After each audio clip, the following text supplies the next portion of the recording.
Tere, mina olen Veronika ja täna ma räägin teile pluginatest ja moodulitest. Ma istun praegu Mehhikos soojas ilmas ja ma vabandan väga nende häälitsuste pärast, selja tagant tulevad aknaid lihtsalt ei kannata sooja pärast kinni panna. Aga läheme nüüd õppetunni juurde. Täna räägime siis pluginatest ja moodulitest. Alustame moodulitega. Moodulid on sellised asjad, mis sa leiad blogidest tihtipeale küljepaneelist. Näiteks siin on meil tegemiste kalender, otsi, uudiskirjaboks, siis on siin rubriigid, Facebooki boks, värsked postitused.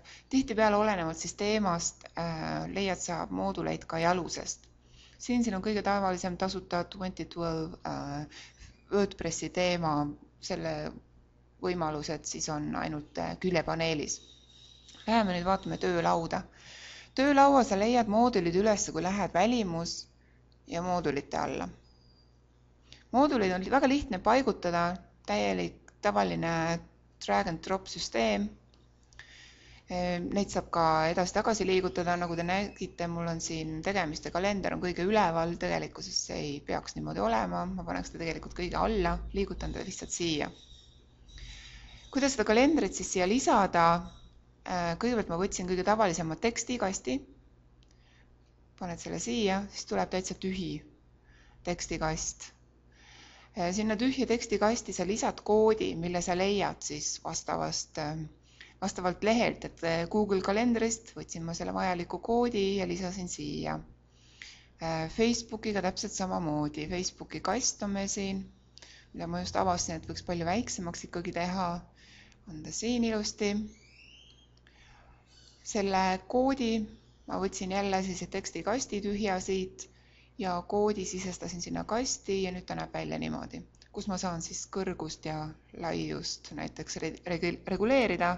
Samas ma arvan, et ma lähen ja teen seda Facebooki lehele, teen täitsa uue koodi omale. Nii palju siis moodulitest, siin nagu rohkem mingit trikke ei ole.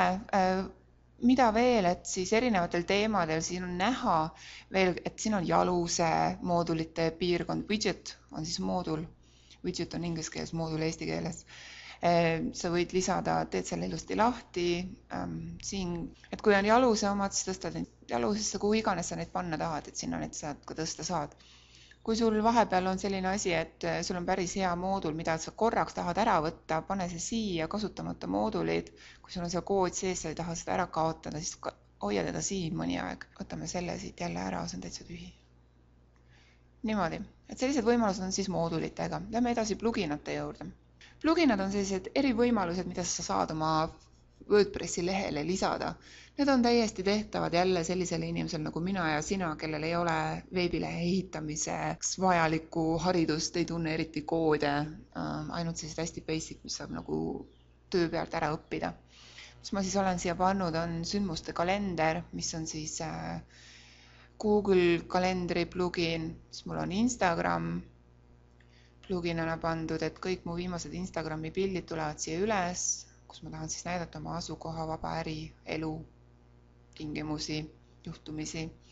Kontakti vorm on mugav ja hea, neid pluginaid leidub erinevaid, leiad omale sobiva ja saad lisada. Kus ja kuidas neid siis lisatakse? Töölaual minge jälle vasakpoolsesse paneeli, vaadake pluginad. Siin on näha kohe paigaldatud pluginad, mis mul on pandud.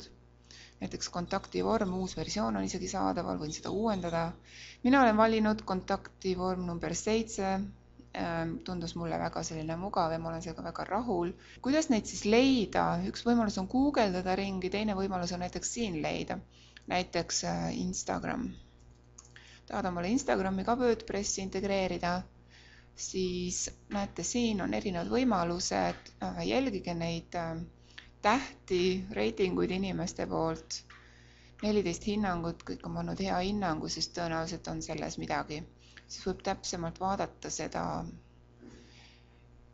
uurida, minna ka kodulehele, vaadata järgi, kuidas selle paigaldamine õieti käib, kas sa ikka oled seda võimeline tegema, sest vahest tuleb seal ikka päris palju jantide, koodide ja asjadega.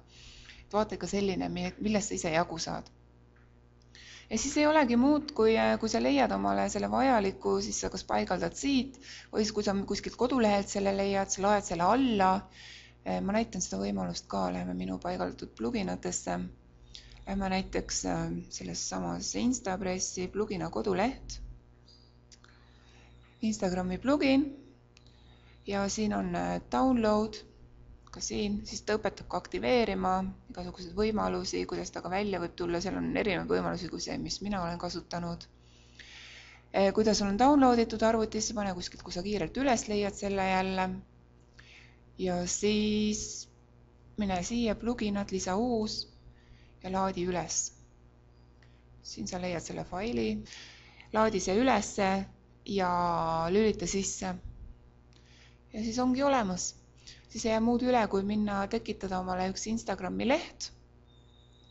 Siis tuleb välja sellisena nagu Instagrami leht, kuhu sa pead siis sulle antud koodi ka sisse panema, võib-olla ka natuke teksti ja ongi valmis. Sellised on siis pluginad.